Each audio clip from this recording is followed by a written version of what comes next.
দেখুন গাইস, মালতী কাকিমা কেমন করে খেতে পারে লোকের বাড়ি। টেকনিকটা দেখুন আপনারা।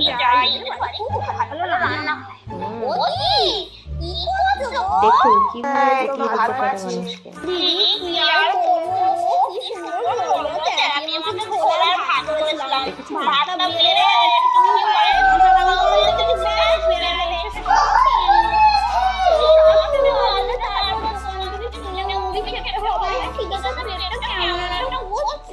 ঠিক আছে, আমাদের ভাত আছে, আমাদের বাড়ি দুটো খেয়ে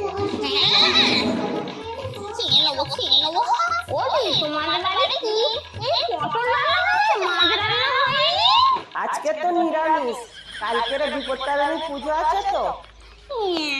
দেখুন চালাকি করে কি হয়।